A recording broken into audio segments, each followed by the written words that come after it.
Untuk kemajuan dan pengembangan video ini, mohon kiranya rekan-rekan Goeser dapat mensubscribe, like, and share.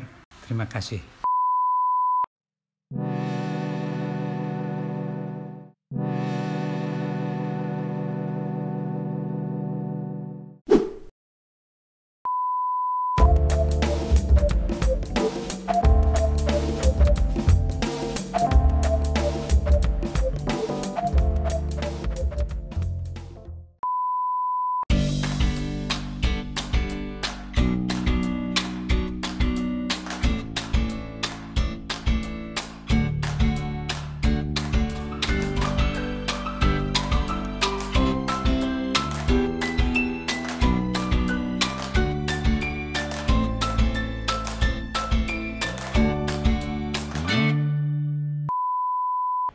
Assalamualaikum warahmatullahi wabarakatuh. Teman-teman pegawes yang saya senangi semuanya, pada siang ini Danis Baik akan membawakan suatu tema yang tersendiri, cukup menarik, cukup ilmiah. Teman-teman, barangkali teman-teman sering ya mengupgrade sepeda, kemudian yang lain juga lebih daripada beli sepeda baru ya lebih baik merakit ya. Ada juga yang memang beli sepeda baru kemudian mengupgrade-nya dengan segala macam komponen yang dilebihkan ya, kualitasnya ditingkatkan, levelnya, pilih merek-merek yang tertentu lah. Tapi apakah teman-teman memahami ya atau mengetahui ya, ada suatu istilah yang barangkali agak nggak familiar ya dalam dunia persepedahan ya, kalau yang sifatnya umum, yaitu chain line ya, chain line. Jadi garis rantai. Apa sebetulnya chain line itu ya? Tentunya adanya istilah ini yang diketahui oleh desainer ya, desainer sepeda atau engineering dari pabrikan ya. Itu bukan sembarang teman-teman. Chain line itu mempunyai suatu kriteria ya untuk, nah ini teman-teman coba kita perhatikan ya. Untuk mensinkronisasi ya, nah ini sini ya, antara yang sederhana aja ya, kita memiliki misalnya ini crank single ya, dengan kaset ya atau sprocket ya, yang beberapa ini lagi. Nah pada saat ya rantai ya ini ya, rantai ini ya berada pada posisinya ya. Nah, posisi ini ya. Ini untuk yang sederhana, sangat sederhana sekali ya. Pada posisi tertentu nih ya. Ini tentunya ini harus ada di garis kerjanya, teman-teman ya. Nah, pada saat ini ya. Nah, pada saat yang normal itu ini ada 9 ya. 9 stage ya, atau 9 speed ya. Tentunya andai kata kita inginkan normal ya, tentunya nih di giginya 1 2 3 4 5 ya. Nah, di gigi tengah sinilah ya. Tengah sini, nah seperti inilah ya, gigi 5 nih, ini, nah inilah. Oke, jadi kita memiliki single crank atau chainring single ya, satu ya. Nah pada saat posisi normal, yaitu andai kata ini kasetnya seperti ini ada 9 stage ya, atau 9 speed ya. Nah gigi yang paling normal itu yang di ke 5, 1, 2, 3, 4, 5 ya. Ini 5, gigi ke 5. Nah kalau kita lihat dari depan ya, nah ini posisi tengah-tengah teman-teman, tengah-tengahnya antara crank single ya dengan kaset tengah-tengah. Andai kata dia bergeser ke kanan ya, akan menyimpang dia ya, dan andai kata bergeser ke gigi yang kecil ya atau gigi tinggi menyimpang juga. Nah tengah-tengah inilah yang disebut sebagai chain line, yaitu garis kerja normal dari rantai. Dia bekerja ke atas sini ya, ke gigi rendah dan ke bawah. Nah inilah garis normal, inilah yang harus disesuaikan ya, posisi crank ini dengan dudukan bottom bracket. Oke teman-teman. Nah begitu juga andai kata kita memiliki crank yang double ya, double seperti ini ya. Nah tentunya juga andai kata kita memiliki crank double seperti ini ya, tentunya dudukannya juga akan berbeda teman-teman ya. Kita akan tidak bisa memilih salah satunya, jadi kita harus memilih kepada gigi yang besar, chain yang besar atau chain yang kecil, yang disesuaikan dengan garis kerja dari kaset ini. Begitu juga andai kata kita memiliki, nah crank triple. Nah, seperti ini. Kalau crank triple ini pastilah ya, kita kalau ada kata ingin menginginkan ya suatu kerja yang paling normal itu pasti gigi tengah. Nah, gigi tengah itu gigi yang sini teman-teman. Nah, ini. Nah, inilah garis kerja ya. Chain line. Nah, seperti inilah. Dia harus ada di tengah-tengah ya. Tengah-tengah ya. Ini kalau 9 ya di tengah-tengah, gigi yang kelima sini. Gigi yang triple, yang tengah-tengah, gigi double itu harus dipilih. Gigi yang atas atau yang gigi bawah. Kalau gigi triple yang tengah-tengah. Inilah chain line. Nah, chain ini kalau kita ukur sejajar dengan garis tengah dari frame, teman-teman. Oke. Inilah suatu ilustrasi ya, chain line ya. Jadi dalam literatur yang kita temukan di macam-macam tulisan ya. Kita kalau baca kita mungkin agak sulit membayangkannya lah. Tapi mudah-mudahan dengan ilustrasi saya yang sederhana ini kita mendapatkan suatu gambaran lah. Oke, kita mulai ya. Jadi pada kali ini kita perlu ya sebagai pegawai ya, kita perlu juga meluaskan wawasan, kita mengerti hal-hal yang penting yang berkenaan dengan sepeda kita.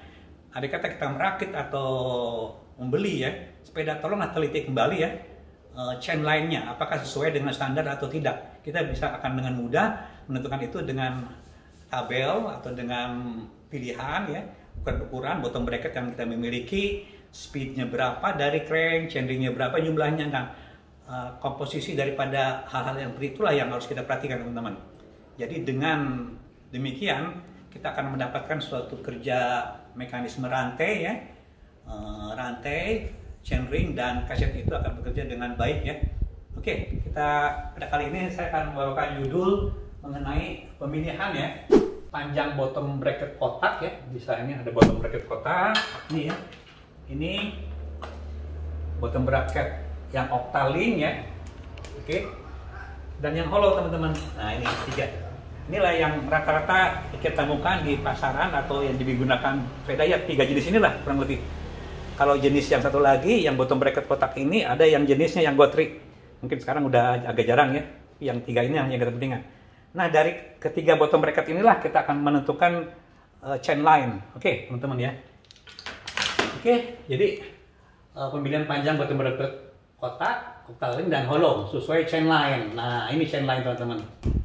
Oke, jadi setiap bottom bracket ini ya, teman-teman ya, ini memiliki panjang yang tertentu ya. Gunanya ya itu tadi untuk menyesuaikan posisi crank ya, agar memenuhi chain line sebetulnya. Tapi kadang-kadang orang ngasal aja beli hanya cocok. Apakah demikian kita beli cocok dengan chain line, kita tidak memikirkan hal itu. Tapi mulai sekarang lah, cobalah. Begitu juga yang octalink, ini juga ada panjangnya ini berbagai macam ya panjangnya yang ada di pasaran. Ini harus disesuaikan dengan dudukan rantai ya yang ada di kaset sehingga sesuai dengan chain line.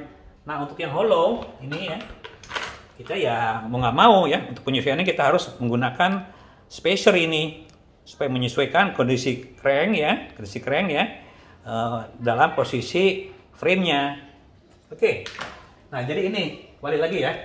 Jadi gimana kita memilih panjang bottom bracket tadi ya, ini ya semuanya 3 jenis tadi ya sesuai dengan chain line. Nah, teman-teman, kembali lagi sebelum masuk ke keuntungannya, saya akan menyampaikan pengertian ya daripada chain line itu apa sebetulnya gitu ya. Oke. Tadi secara mudah saya sudah menggambarkan ya suatu ilustrasi chain line itu seperti apa. Oke, definisinya demikian rupa ya. Mungkin pengertian di literatur apa ya, di macam-macam bahasan yang ada di sumber-sumber online lah ya. Ini mungkin berbeda sama saya. Saya hanya memudahkan aja ya, memberikan definisi supaya teman-teman lebih mudah lah mengertinya. Jadi pengertiannya adalah garis imajiner ya. Nah, garis imajiner ya. Nah, ini dari posisi normal kerja rantai. Nah, oke, nih teman-teman. Coba kita lihat ini. Ini ada triple ya, triple ya. Nah, ini posisinya di tengah-tengah, teman-teman. Ini sengaja sepeda ini saya balik ya supaya bisa tahu ya. Nah, triple ini harus di tengah-tengah sini. Nah, ini rantai posisi ini. Ini karena ini 8 speed ya. Ini ya kira-kira lah ini ada stage kelima lah daripada ini. Nah, ini kurang lebih begini, teman. Jadi ada namanya garis kejar rantai ya pada posisi normal ini ya. Nah ini ya, ini nih ya kejar rantai pada chainring ya. Nah pada chainring dan kasetnya, chainring ya dan kasetnya ini. Nah ini dan kasetnya ya yang sejajar garis tengah frame. Nah garis tengah frame ini, nah ini kalau kita lihat di sini kalau garis tengah frame ya kita bisa lihat teman-teman. Untuk memudahkannya ya kita garis tarik ini dari sini ke sini. Nah kurang lebih dengan catatan teman-teman ya, frame-nya normal, fork-nya normal, semuanya normal ya. Kalau nggak normal nggak kan. Nah ini garis tengah frame teman-teman. Nah dengan garis tengah frame ini dari sini ke sini tuh ada jarak teman-teman. Nah ini ada jarak sini. Nah dengan jarak tertentu nanti saya spesifikasikan ya. Ini garis tengah dengan jarak. Tadi ada kondisi garis tengah teman-teman ya, garis tengah ya, oke. Nah di sini ada jarak ke garis kerja rantai. Nah itu namanya jarak chain line teman-teman. Oke, cukup paham ya? Ini ya. Jadi garis imajiner ya, garis imajiner itu garis kerja ini. Ini garis kerja rantai. Kenapa bilangnya imajiner? Karena berbagai jenis tripod, berbagai jenis chainring dan kaset itu berbeda-beda garis imajinernya ini. Nah, jadi garis kerja imajiner ya dari posisi normal kerja rantai, setelah kita posisikan ya normal ya kerja rantai ya pada chainring dan kasetnya ya yang sejajar. Nah, sejajar ya, nih garis tengah frame ini, nih garis tengah frame ini sejajar ini. Garis-garis kerja normal dari chainring ini tadi ya sejajar dengan garis tengah dari frame. Nah ini sejajar ya ini dengan ini. Tetapi ini ya pada jarak tertentu. Ini ada jaraknya. Nah ini nanti akan kita ukur jaraknya. Oke. Jadi cukup jelas ya.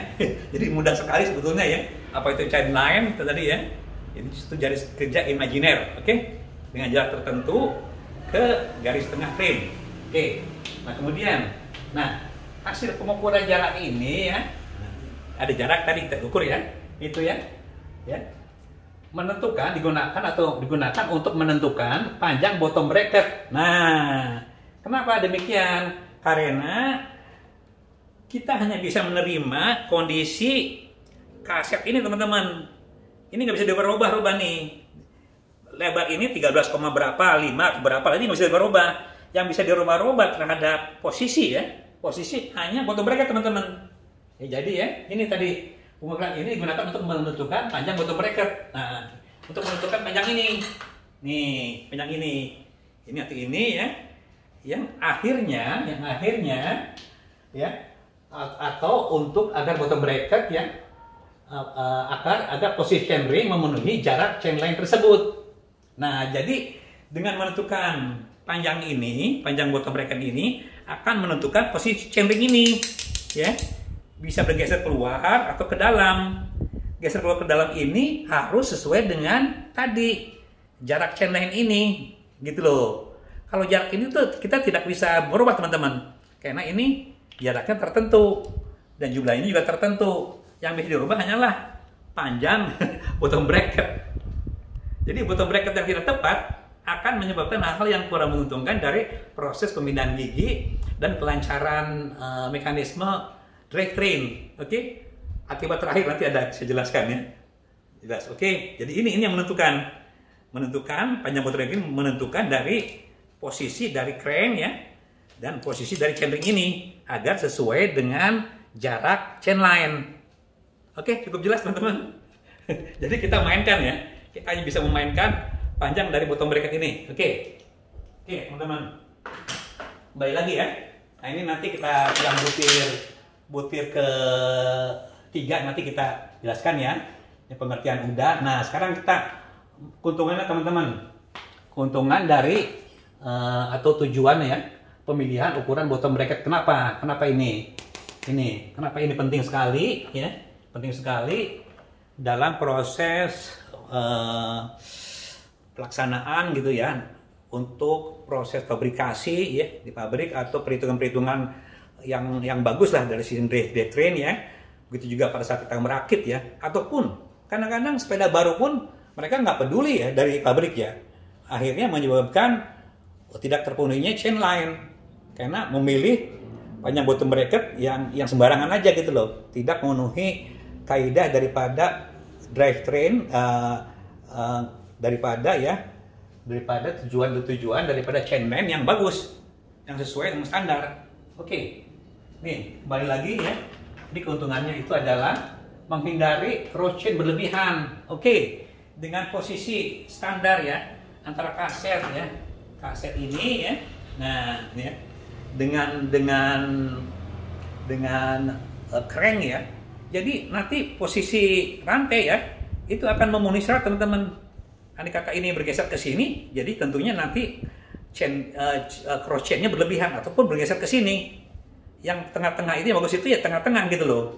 Jadi kuasa daripada semua rantai yang ada di handling di sini ya itu sejalan atau hampir searah lah, sejajar ya dengan kebutuhan rantai. Jadi tidak ada rantai menyimpang terlalu jauh ke sini atau ke sini. Itu menyebabkan kerugian teman-teman. Oke, ini keuntungannya ya. Keuntungannya ya menghindari cross chain yang berlebihan.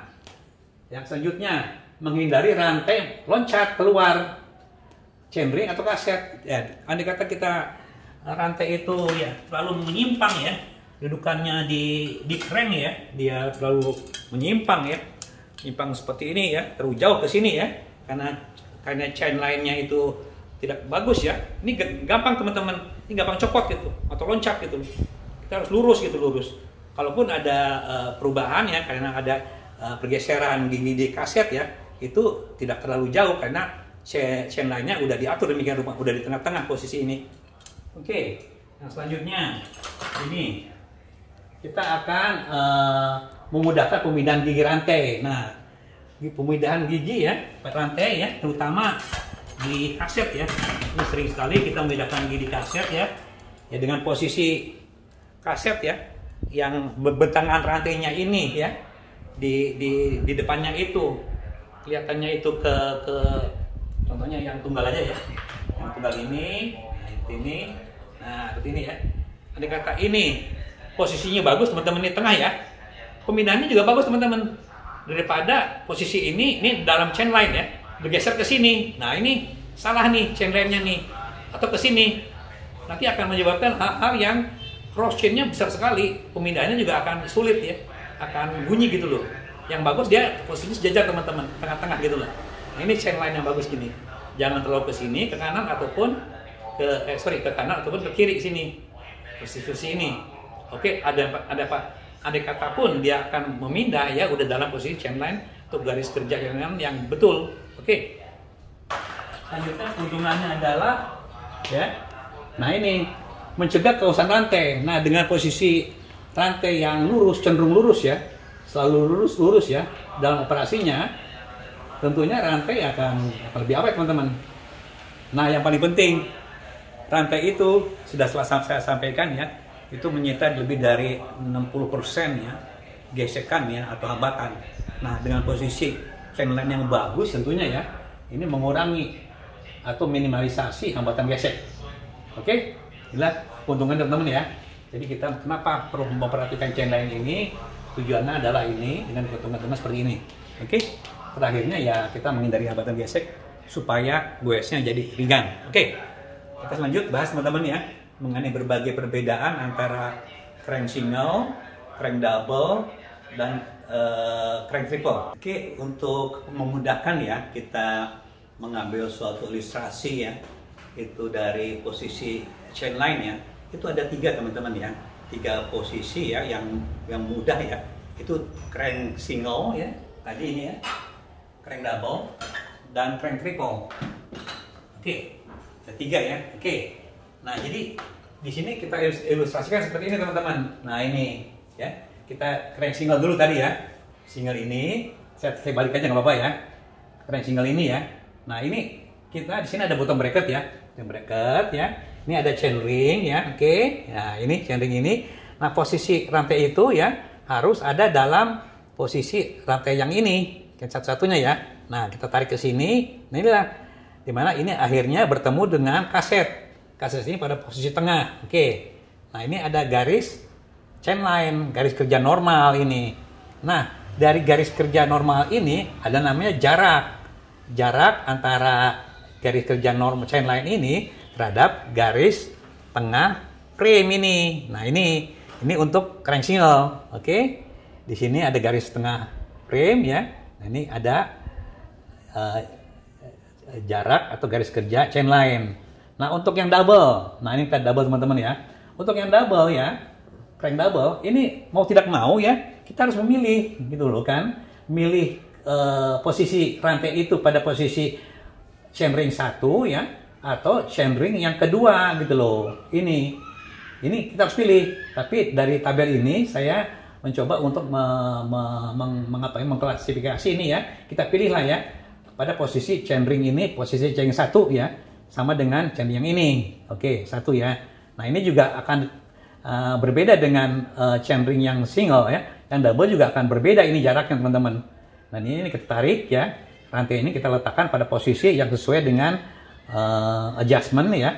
Rantai ini pada posisi ini yang agak ke arah kaset yang besar ini, karena ini pada posisi 1. Oke, nanti ini pun akan tercipta suatu jarak chain line dan garis tengah frame. Nah, untuk yang crank yang triple ya, crank yang triple ini juga demikian. Nah, untuk crank yang triple ini kita posisikan harus ya, ini ya, karena normal ya, itu rantai itu pada posisi chainring yang kedua ini. Yang kedua ya, ini chainring yang kedua seperti ini ya, yang tengah ini. Oke, yang tengah ya. Tadi yang double ya, yang posisi 1 ya, jadi 1 ya. Oke, nah kita posisikan ya kaset ini pada posisi tertentu tergantung dengan jumlah speednya ini. Oke, nah dengan posisi chain line ini itu juga akan tercipta suatu jarak yang berbeda teman-teman.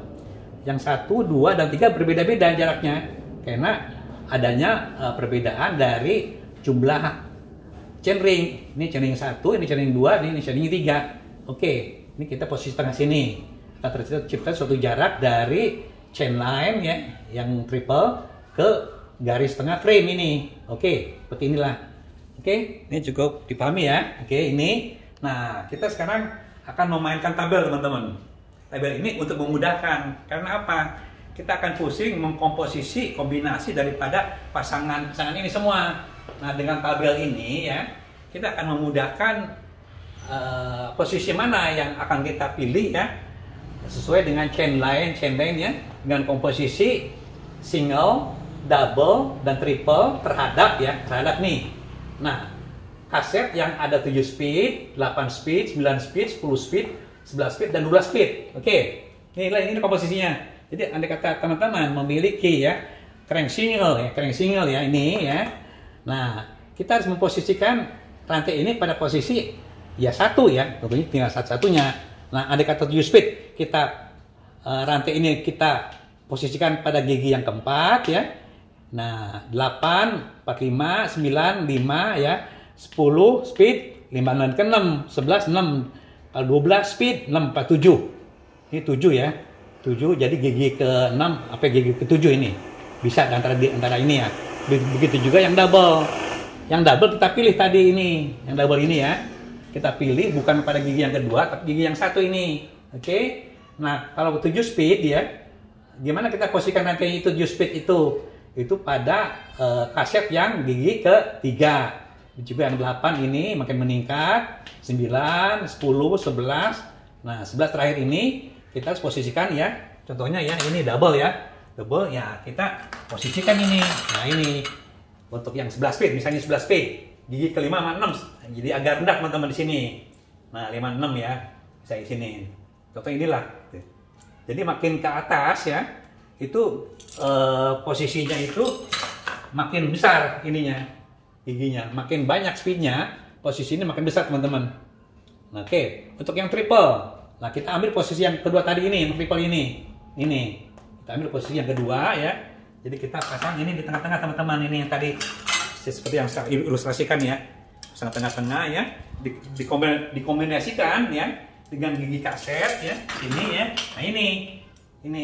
Andai kata 7. kita pasang posisi gigi 4, 1, 2, 3, 4 sini ya.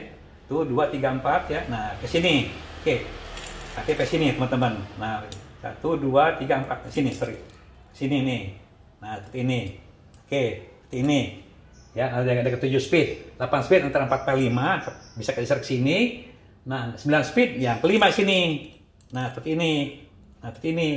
Oke, terus beranjak ya sampai 5 sampai 6. Kalau 11 speed ini giginya ke 6 ke sini, teman-teman. Ke bawah sini karena giginya 11. Ya. 12 speed nggak ada, teman-teman. Nggak ada komposisi itu karena hanya single aja.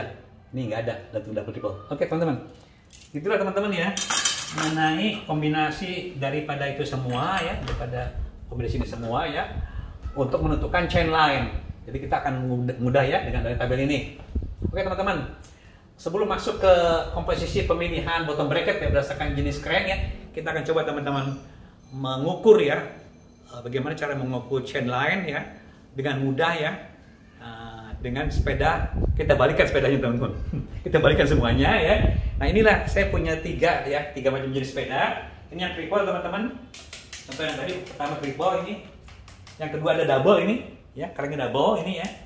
Ini posisi ini semua udah dalam chain line teman-teman. Dan single, ini single. Ini dengan gigi kaset yang berbeda-beda.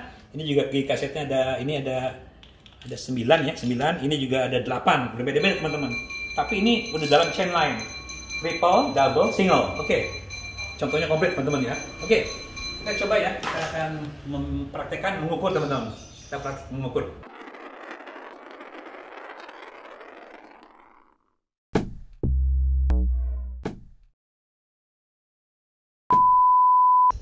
Oke, kita sesi praktek teman-teman.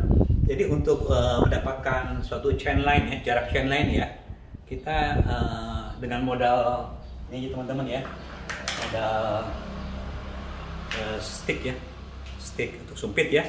Oke, dengan modal benang ya, benang rami ini ya, kita akan bisa menentukan jarak chain line teman-teman. Oke, ini kita cegah dulu ini ya supaya tidak bergerak ya. Ini saya cegah dulu ini supaya tidak bergerak. Oke, nah kita ikat ya teman-teman sini ya. Ini kita ikat ya supaya nanti kita tahu garis tengahnya ini di sini. Nah, seperti ini ya. Kita ikat ini supaya kita mendapatkan ini garis tengah frame ya. Jadi kita harus yakin bahwa ban depan dan belakang ini satu line ya. Oke, kita sampai sini teman-teman. Nah, seperti ya. Nah, itu kita putuskan aja ini supaya mudah. Oke, sini ya. Kita ikat di garis tengahnya sini teman-teman. Nah, ini sini. Jadi kita harus tegang teman-teman ini. Kita harus ngambil garis tengah dan ban depan dan belakang itu harus sama teman-teman. Nah ini ya, nah sama ya. Oke, nah inilah ada kata kita dengan syarat ya. Forknya betul ya. Posisi ban depan dan ban belakang itu sejajar ya. Harus sejajar ya. Nah ini kita dapatkan suatu garis tengah frame. Nah garis tengah frame ini harus kita ukur jaraknya. Itu namanya jarak chain line teman-teman. Nah, untuk mendapatkan jarak chain line ya, kita ini ada pin ya, pin mur kontra ya. Ya saya untuk mendapatkan suatu beban ya, melurus ya, kita ikat aja ini udah. Nah kita ukur jaraknya teman-teman dengan modal kasorong kita dapatkan suatu jarak nantinya teman-teman. Oke, nah inilah jaraknya teman-teman ya, jarak dari chain line ya. Oke, ini kita diamkan ya sini. Oke. Kita ukur teman-teman sini. Ada suatu jarak teman-teman ya. Jarak chain line ya. Nah, seperti ini teman-teman. Sampai kita bawa ke rantai paling bawah ini. Ya, kita diamkan ya. Sampai dia tepat betul ya di tengah-tengah. Nah, ini teman-teman. Ini ada satu jarak teman-teman. Nah, ini jarak ya. Jarak dari chain line. Ini kurang lebih jaraknya. Nah, ini jaraknya teman-teman ya. Nah, ini 4,4 teman-teman. Nah, 4,4 ini harus sama teman-teman dengan jarak dari rantai ke sini, sisi yang kedua. Jadi dari kita di tengah-tengah, posisi betul di tengah-tengah ya. Dengan posisi kedua ini harus sama teman-teman. Nah, seperti itu. Nah, seperti ini. Oke. Nah, lihat teman-teman. Nah, ini sama teman-teman tuh, lihat tuh. Oke. Ini sama teman-teman. Ya, oke. Nah, lihat. Nah, ini agak-agak cenderung kurang keluar sedikit lah ya, nih. Agak keluar sedikit. Nah, ini teman-teman, kita bisa melaksanakan error ya, suatu error. Jadi, ini tadi kita ukur di sini ya. Biar rubah berapa ya. Tapi harus betul-betul tepat ini. Berapa jaraknya di sini. Oke. Nah, ini seperti ini. Nah, ini. Seperti ini ya. Oke. Nah, kita ukur jarak lagi yang ke depan. Untuk menentukan apakah ini betul chain line itu sesuai sama jarak yang standar ya. Oke. Jadi untuk menginikan itu harus betul-betul lurus ke arah rantai yang tengah teman-teman ya. Kita ukur ya, karena ini tegak ya, posisinya tadi 4,4 ya. Sekarang kita ukur berapa ini harusnya ya, yang tegak ini. Nah ini ya, saya ukurin bebas aja di sini. Nah kita bebas, oke, demikian rupa bebas ya. Ini teman-teman nih. Nah ini lurus ya, oke. Nah ini teman-teman, ini ada perbedaan ya, berbeda jarak ya. Ini cenderung ke di atas 4,5 ini, tuh 4,5 ini. Jadi ini ada toleransi yang harusnya keluar, posisinya harusnya lebih keluar ya. Kurang lebih 1 mili teman-teman. Oke, jadi andai kata kita mendapatkan suatu kondisi seperti ini, kita akan tahu ya, itu ada errornya berapa ya. Ini errornya ini kurang keluar 1 mili ke sini. Nah dari jarak sini 4,4 ya, setelah kita ukur tegaknya ya. Dan ini kan posisi-posisi yang tidak bisa diapa-apakan ya.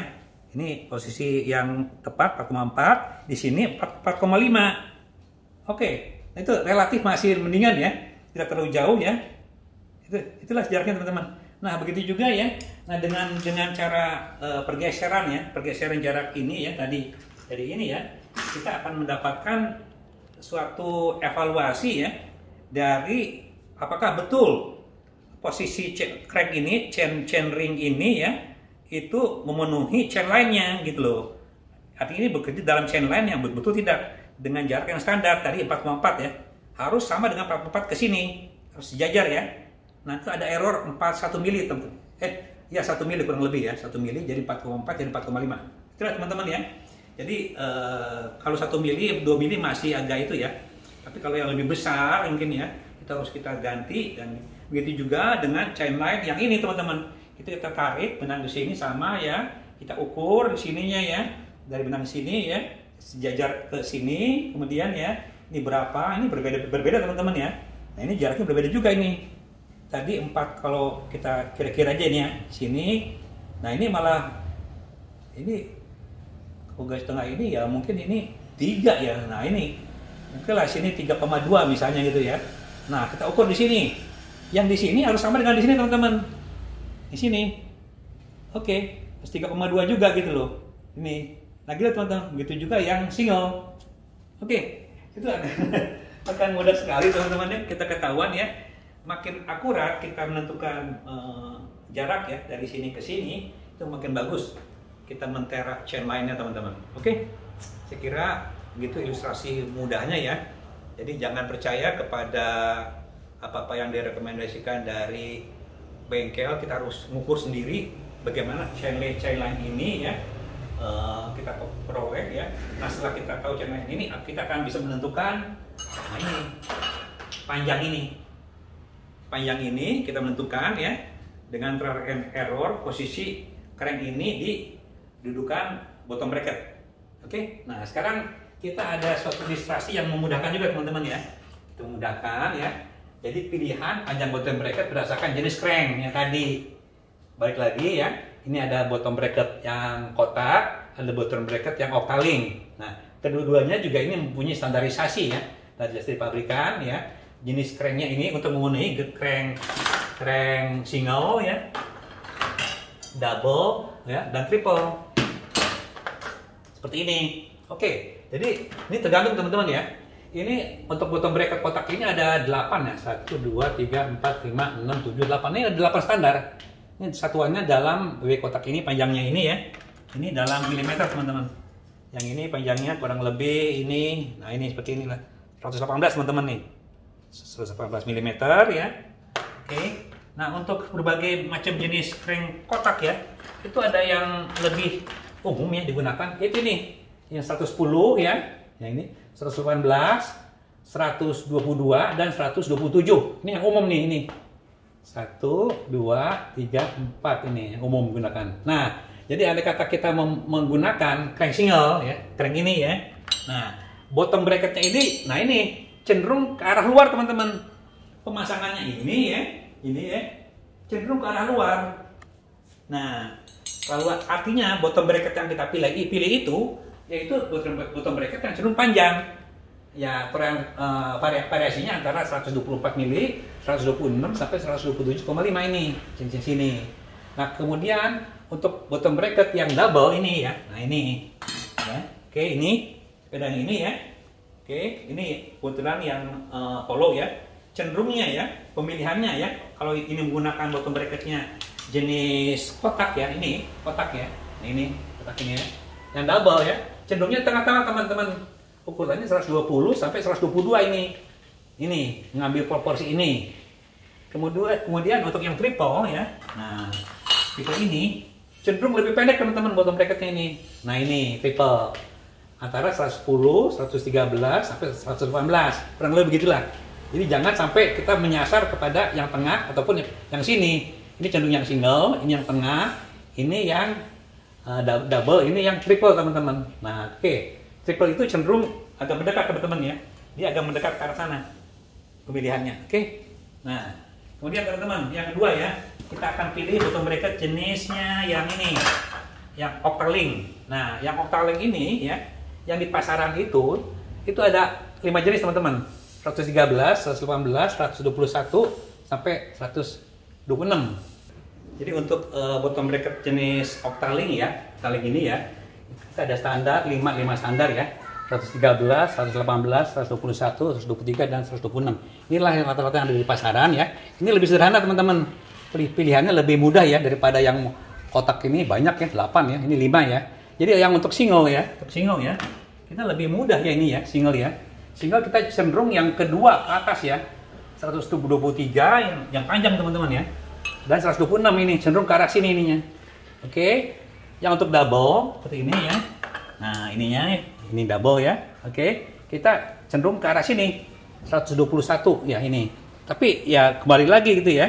Kita harus menyesuaikan juga ya dengan kondisi ya. Kita cek kembali gitu ya. Tapi ini hanya pilihan alternatif yang mengarahkan ya pada kondisi seperti inilah. Yang triple ya, triple ini seperti ini ya. Nah ini triple ini ya. Kita cenderung kepada yang lebih pendek ya, ininya lebih pendek ya. Ukuran 113 sampai dengan 118. Nah yang terakhir nih ya teman-teman nih, yang untuk bottom bracket yang ini, yang hollow nih, ini tidak ditentukan oleh panjang ini, yang hollow ini ya, panjang ini, tapi oleh spacer ini. Nah spacer ya. Nah kita mulai yang single, misalnya yang single ya. Yang single ini cenderung ininya itu menggeser ke luar gitu loh, sehingga dibutuhkan ini mungkin double ya, atau triple barangkali ya. Ini bergeser keluar supaya sesuai ini mengarahnya ke ini ya. Yang single, double sama triple ininya. Oke. Yang untuk double ya, untuk double ini ya ini seperti ini ya. Nah cenderung ini lebih memepet ke sini, bergeser ke sini ya, ke dalam ya. Nah ini spacernya ini cenderung memakai 1 barangkali ya, 1, sesuaikan aja lihat kondisi ya. Kemudian yang triple ini, ini kata ini hollow ya, triple ya, ini cenderung tidak memakai, tidak memakai spacer. Jadi dia lebih bergeser lagi ke sini, ke dalam ya. Nah seperti contoh ini teman-teman nih, kita lihat ini. Nah ini yang double ya, double nih. Ini posisinya ke dalam teman-teman, udah ke dalam sini tuh ya, ke dalam ya. Oke. Ini contohnya ya. Oke. Seperti itulah kurang lebih ya. Oke ya. Nah, jadi semua standarisasi ini ya itu mengacu kepada lebar dudukan yang umum ya. Lebar dudukan dari bottom bracket ya yang ada di frame ini ya. Tube ya, tube dudukannya. Tube dudukan bottom bracket ini ya. Atau yang semuanya ini semua ya. Itu 68 teman-teman. 68 mm. Jadi yang bisa merepresentasi besaran-besaran ini semua. Oke teman-teman. Ini suatu penjelasan yang agak kompleks ya. Mungkin juga perlu membayang-bayangkan lebih lebih real ya gimana sepertinya ya. Saya udah berusaha menjembatani lah ya antara apa-apa yang ditulis di literatur, tapi kita nggak punya bayangan yang real ya. Jadi saya mudahkan ya dengan apa yang saya sampaikan sekarang ya. Mudah-mudahan dengan pemilihan ya bottom bracket ya. Nah, bracket ini baik yang kotak ataupun yang oktagonal ataupun yang hollow ya. Nah, inilah tujuan akhir. Nah, tujuan akhir ya dari keinginan kita ya untuk membuat sistem drivetrain ini ya, itu minim gesekan akan bisa tercapai. Itu mengurangi atau meminimalisasi hambatan gesek ya yang ada di mekanisme rantai ya, chainring ya, dan kaset. Oke, inilah kunci ringannya sepeda. Karena di sini menyita kurang lebih gesekannya daripada mekanisme putaran lain kurang lebih dari 60% teman-teman. Artinya kalau andai kata kita mau perhatikan ya, bottom bracket ya, panjangnya ya, yang sesuai dengan chain line, insya Allah kita akan mendapatkan suatu gues yang lebih nyaman, pemindahan yang lebih bagus, gesekan yang ringan, ya gesekan yang rendah, dan gues pasti ringan. Oke teman-teman, tiada kata lain ya, saya senang sekali berjumpa dengan semuanya. Mudah-mudahan semuanya sehat semuanya ya. Dan saya akhiri dengan wassalamualaikum warahmatullahi wabarakatuh.